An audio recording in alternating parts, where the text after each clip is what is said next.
Hi, and thanks for tuning in to the CBA Podcast, a place where we chat about our own recent achievements in the area of electronics, software and mechanical engineering, and more likely than not, give excuses for not having done anything at all. This time we'll be talking about hot air soldering, Arduino robots, and motors. Yeah, the LGA chip you told about, Yeah. It was for me that's quite small. That's what she said, of course. But it's quite a small chip, so it's difficult to put it on a PCB. Plus, I cannot see it if I make because it has no leads, right? So if you make a short or make a bridge, then you cannot even see it. So I'm just actually we put the chip. Okay, what I did was put the solder paste on a PCB using a stencil, right?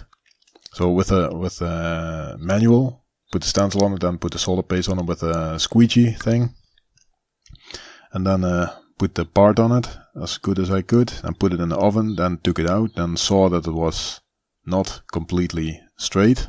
So there were 5 boards, and some were not completely straight, or it didn't look good. So someone else did the reworking with the hot air very fast. I was very impressed, except when I got home it was not super good. So there was still some bridge, and now I have a chip here that I thought had a bridge, but just now at least it talks back. So some chip ID register, so at least I can see that it's alive.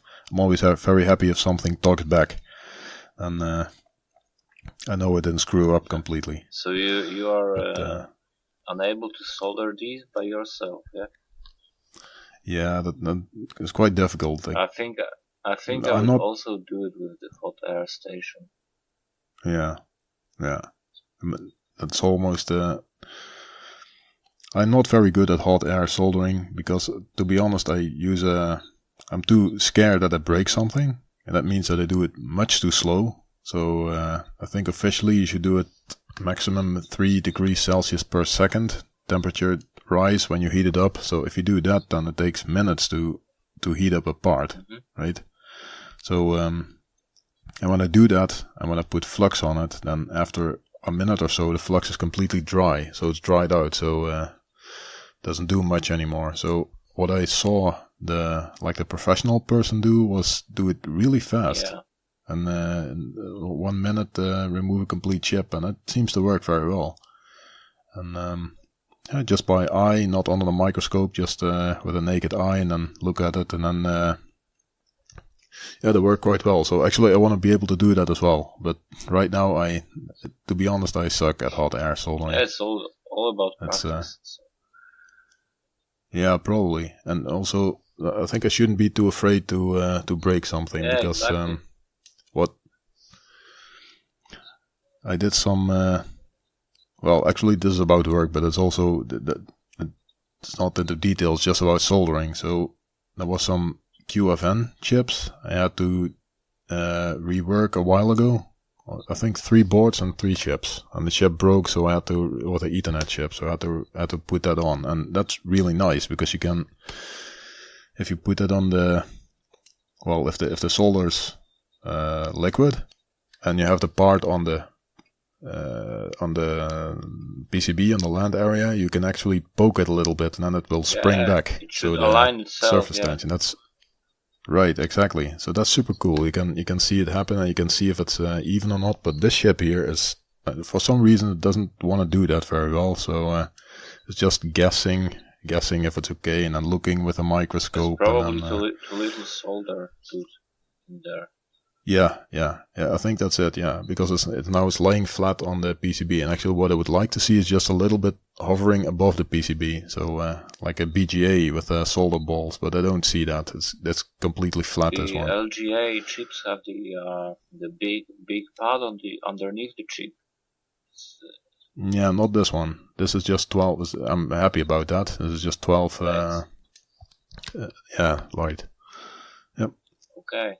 So that's what I'm doing now. So right now I'm not at the moment, but I was struggling with hot air. And it's always I don't know about you, but if I use parts, I try to avoid parts where I cannot see leads. So I use QFNs or TSSOP or whatever it's called. But I try to avoid the QFNs or BGAs because I cannot check that. So if we spend like hours on fixing a problem and it turns out to be that the chip is not soldered well, then that's a waste of time. It sucks. Well, in here I don't solder too much. I can tell this, but it never happened to me to break some chip during soldering. I think it's to break it? No, I don't think I ever broke any chip. I think there's a really wide margin for soldering this with hot air, say, for example. Right. But that's just my opinion. Maybe I was lucky.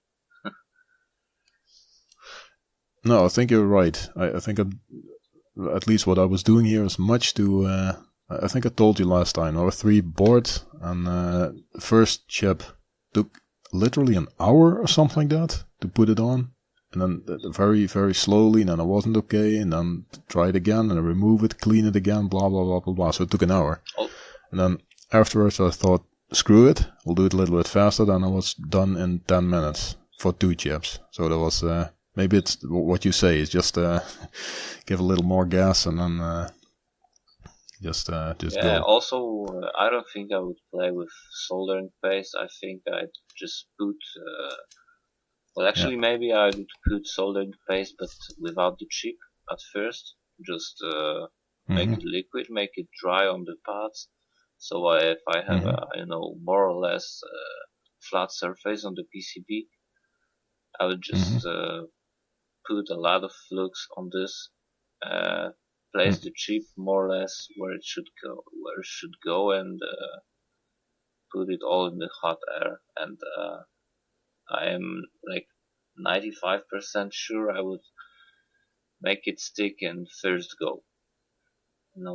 Right. It's just guessing, because sometimes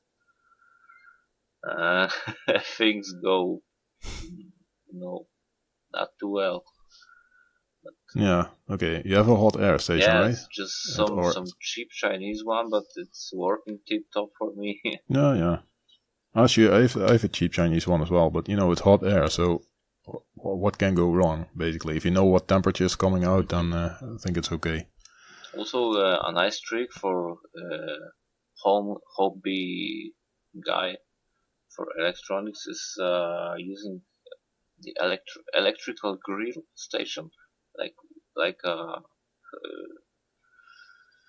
to preheat the board if you have your first element. Right. You know the trick. So, yeah, I did that as well. That's true. Yeah. If you have doesn't take much. Yeah, that helps too. Doesn't take much power to melt the solder completely from that point. So to conclude this topic a little bit, your work is like one PCB is working, right? If I got it correctly. What do you mean? Like you can communicate with only one chip. So it's PCB is fine and others are not. No. That's just the first one I tried. I took the best. I took the 5 PCBs, and I took the PCB where that difficult chip that looked the best, so was soldered the best. So that was this one. So I was hoping, okay, this will probably work, and then I started checking the rest of the chips on this one, and now I'm at that difficult chip. And then it didn't talk back, but I think it works now. So stupid software mistake as usual. But now if I know this software works, then I can use that software on the other 4 boards and then see if they work. And if they don't work, then it's a chip, right? Yeah. So. And the oven that you told about, it's you have your own soldering oven. Yeah. That's it's like it looks like it's not rocket science, I think. It's a small vapor phase oven. It's small box, let's say 30 by 30 by 30 centimeters, something like that, maybe a bit bigger, and you put a few millimeters of liquid in it, and this liquid vaporizes at exactly 230 degrees. So the vapor of that liquid is always 230 degrees. So that's a little bit above the melting point of the lead-free solder. So if your PCB is in that vapor of that liquid, then basically your solder melts. Actually, there's more science to that, but I'm always forgetting how it works exactly. So, but there was another part on this PCB that could not be soldered with the vapor phase because one surface had to be really, really clean. And if you do it with the vapor phase oven, then there's always condensed liquid remaining on the PCB. It's not much, it's just a film of liquid, except I didn't want that for this board, so I put the parts on the PCB down, got in a car, went to somewhere else where they have a convection oven with convection heating, and then I put it in that oven and then went home to test it. So yeah. So you have a nice oven, but unable to use it for this one. Yeah. For this one, cannot use it. No. And I cannot do that one part by hand. Well, maybe hot air, but I thought screw it, just do everything in that big oven. It's better. And you have to pay. Maybe. You have to pay for this service. Yeah, no, not for this. It's like a friendly neighborhood assembly company, something like that. Mm-hmm. Okay, and your oven has some kind of glass on front. You can see how it melts. Yeah. It's just imagine a cube, right? And with a bath in it, a metal cubic box with a top. You can remove the top. Top is simply a lid. You can, like a pan, you can remove it. And the top, it has a square cutout, and there's a piece of glass mounted on the underside with silicone kit or whatever. And so you can look from the top down to the bath. There's a small, I don't know how to call it, but a small rack, a small metal mesh thing, right? I know what you mean. Yeah, some metal mesh. Exactly, like a frying pan, right? Yeah. Something like that, like a deep fry pan. Yeah. Okay. And so you can see it's nice actually to see. You can see the liquid, the vapor rise, and it's like a cloud surface. Like you see the clouds rise above your PCB, and then the PCB is. You can see the difference between the air, the normal air, and the liquid vapor. So it looks very weird. It's like cloud, like a cloud, picture or something like that. Okay, but, I can only guess it's not the healthiest thing to breathe in. No idea. They say it's all okay, and you can drink that liquid even, but I don't really do that. So not too keen on that. Yeah. So that was a good. That oven is nice actually. Okay, so even though it's work stuff, I'm looking forward to seeing pics of this, maybe. Yeah. By any chance. Yeah, maybe I show you pics of another PCB. How's that? Yeah, okay. Because this is a bit. I cannot. Yeah, this is not super secret spy stuff, but I don't want to do the work stuff. It's not right for some people paying for that, and then I post pictures of their stuff on the internet. It's not cool. But some other PCB, sure, why not? Yeah, there's probably no chance I could tell if it's this PCB or any other. So okay, yeah, then I'll post pics of this PCB, right? Yeah. Wink, wink. Yeah. You won't be able to tell the difference. Okay. So yeah. Glad to hear something works a bit. Yeah. And there? Any... Well, not today. Today was a work day for me, so no hobby stuff. Just real work and a little bit of resting. So. Okay. You wanna you want to talk a little bit about the Arduino-robot? Yeah, I can talk. There's no problem. This is long story short. This is a ready-bought robot set. It's a friend of mine got it for himself a little time ago, but he wasn't using it too much. Now I got it for free, so yeah, it's like an opportunity for me to show off to my niece how one can program some device at home by himself, tell it what to do, Right. how a program works, and yeah, it works as you saw on the movie. Yeah. But, only half of it really works because the robot is supposedly built from two PCBs. One is the motor board. Yeah. It has a couple of sensors to check the surface for colors, for contrast basically, and also two wheels to move around, battery holder. And rest is the basic Arduino stuff, like the microcontroller and a couple of inputs to hook up your own stuff. Yeah. Now it's also LCD, right? Yeah, but the LCDs and on the upper board it's named the control board for the robot, but in here this board doesn't work for some reason. Those can't be asked to investigate really because this is no fun for the kid learning electronics, and for me it's just nothing special. Also, just say an LCD. Yeah, it's not interesting. Yeah. So let's see if you know the sensors for the spotting the contrast. Is it simple LDR or something like that, or something more fancy, or an infrared bridge or something like that? I don't know the LDR, but it's the light. I think it emits some light on the surface. Okay. And checks what comes back with some I don't know phototransistor. Yeah. Okay, some light gate or something like that. I don't know what it's called. Actually, I don't know what it's called in Dutch. So, but it shines light and then it spots the reflection. Yeah. Yeah, measuring the reflections. Actually, a lot of industrial sensors is built like this.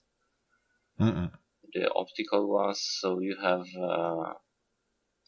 the same rule of operation, and then you have all the types of sensors are, at least how I understand it, differ between each other with the lens mechanical build to reflect and catch the light that is reflected on some distance from the sensor. Yeah. So say one sensor works for 20 to 40 centimeters and the other has different lens built in, and it works in some other range. So that's it, in my opinion. Simple as hell. Okay. I think Dolman was making some prototype some time ago for a light gate star something like too lame to discuss. Yeah. Okay, but I know what you mean. And the motors, is that a step? Are they stepper motors or servos? No, simple DC motors. You have and you have speed control. Yeah, the cheapest stuff available. Okay, so it's digital on or off, or do you also have speed control or something like that? Also speed control. Yeah, you have a range of speeds that it accepts.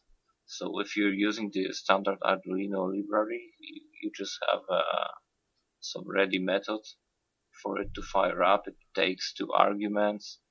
One is for the speed for the left motor, and right wheel motor is the other argument. So you can,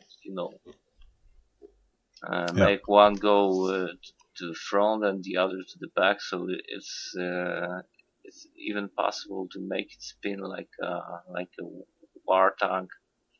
Yeah, that's what you showed, right? Yeah, this is one of the things you can see in the video. Yeah. Okay. And I don't know. I know almost nothing about motors. So DC motor, how do you control the speed? Is it PWM signal or something like that going in? You can do it with PWM, yes. Ah, okay.